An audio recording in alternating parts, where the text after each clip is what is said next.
Fala pessoal, beleza? Galera, vamos conversar um pouquinho sobre arte barroca, ok? Um movimento que vem na sequência aí do Renascimento, né? O professor tinha comentado com vocês a respeito do Renascimento, que ele foi um movimento que marcou o século XIV, século XV e século XVI. Na verdade, o Renascimento ele tem o seu ápice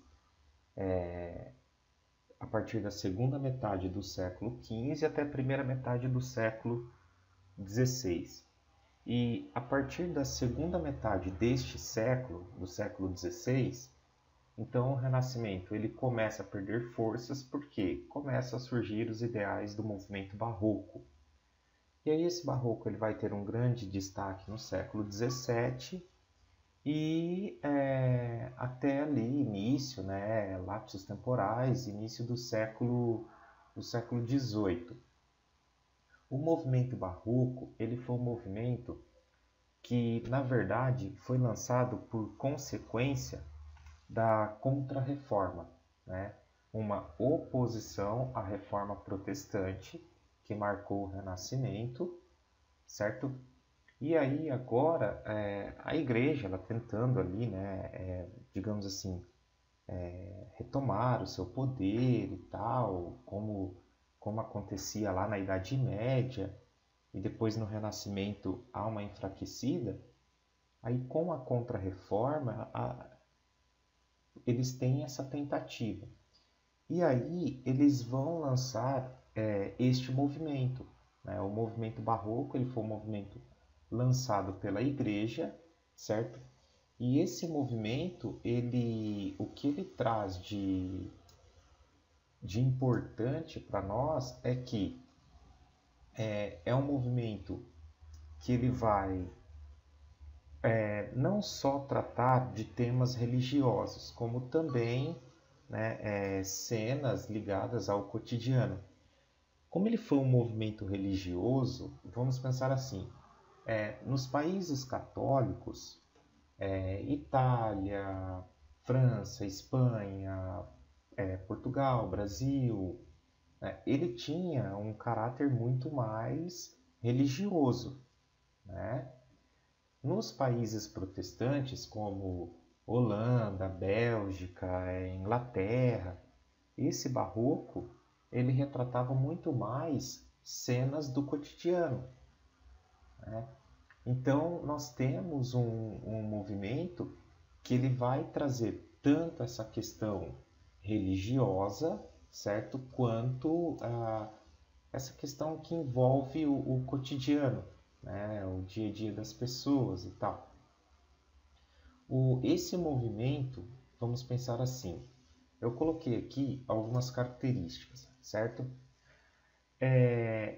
Uma das características que predomina o movimento de uma maneira geral é a questão dos sentimentos, é a questão da emoção.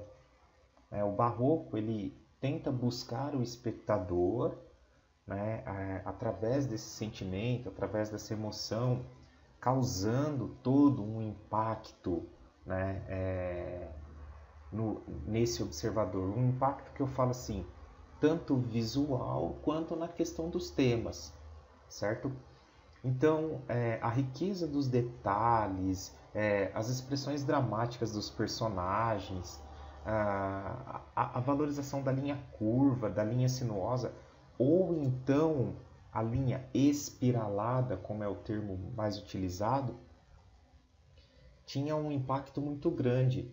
E principalmente a questão que envolve o efeito de claro e escuro, né? O efeito de luz e sombra. Dentro da arte barroca, o efeito de luz e sombra vai ser assim extremamente marcante, né? Essa questão do claro e escuro, certo? E aí esse movimento ele tem, né, esses princípios porque a proposta dele é de buscar o espectador, o observador através desse sentimento, né, através de toda esta emoção. O movimento barroco, para ser mais exato, ele vai surgir em Roma, né, na Itália, e o nome do movimento barroco, vamos dizer assim, significa pérola, né, ou superfície irregular, vamos pensar assim. Ele rompe então o equilíbrio entre sentimento, né, e razão, entre aquela arte e ciência que os artistas renascentistas procuravam estabelecer de forma muito consciente, né? Então aí você tem o sentimento e a emoção predominando, né, de uma forma muito intensa.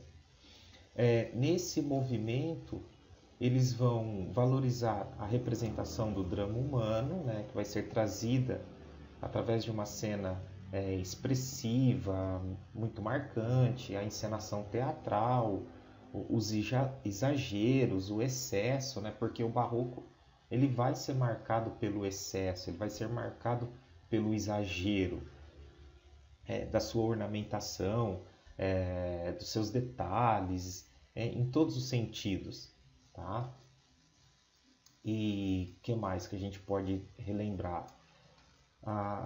É um movimento, galera, que vai utilizar como temática, tá, tanto essa questão religiosa quanto cenas do cotidiano. Então eu não posso falar que o barroco ele foi um movimento exclusivamente religioso, tá? Nós não podemos pensar dessa forma, né? Ele foi um movimento lançado pela influência, né, da igreja através da Contra-Reforma, mas ele não vai ficar preso somente nessa questão, ok? Aí o professor vai dividir para vocês a pintura, a escultura e a arquitetura. Vamos só falar da arquitetura aqui, porque daí depois eu entro com um segundo vídeo falando sobre a pintura e a escultura, né?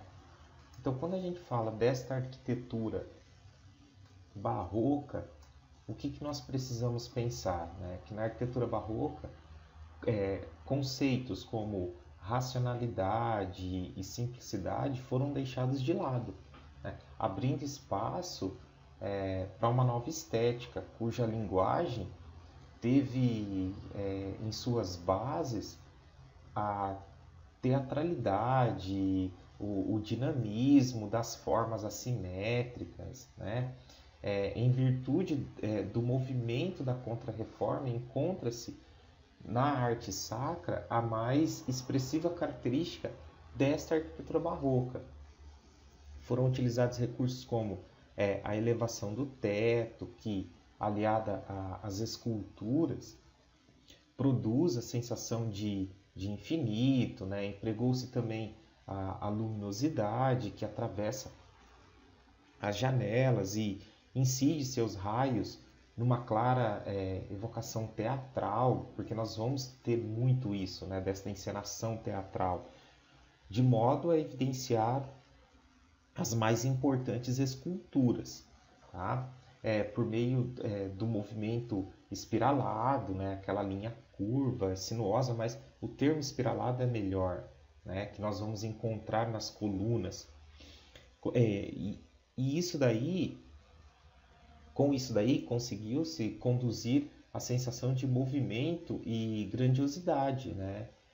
Instituiu-se, vamos dizer assim, uma monumental porta, né? Ou portal, certo? Em relação a essa edificação e tal. E o que mais que a gente pode pensar, né?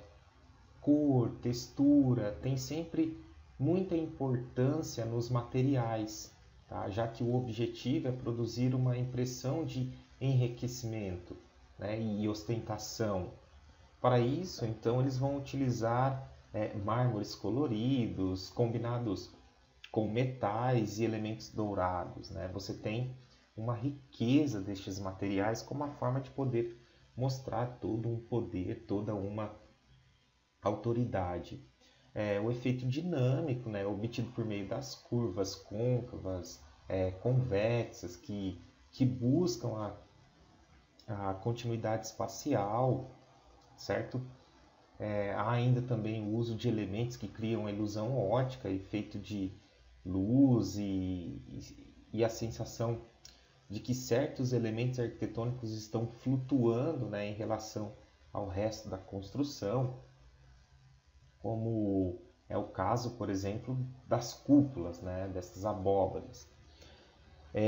Que mais que a gente pode lembrar? A complexidade do repertório formal, que supõe uma escala, né, gigantesca, monumental, além de colunas salomônicas, né, que vamos dizer assim, que marcam essas construções, gente. As colunas salomônicas são colunas que como se elas fossem torcidas, elas fossem ficando torcidas, tá? Então, salomônicas é aquela coluna que vai fazendo, é como se ela fosse torcendo, como se você fosse torcendo sabe quando você vai torcendo um pano? Essa é a coluna salomônica, ela vai trazendo essa linha, vamos dizer assim, uma linha espiralada, né? Ela vai se torcendo, ok? E aí nós vamos ter grandes marcos, né, da arquitetura, como é o caso da Praça de São Pedro, né, projetada por Bernini, o Palácio de Versalhes, que é um dos grandes ícones, certo, de toda esta arquitetura barroca, ok? Aí eu vou vir agora com o segundo vídeo falando da pintura e da escultura.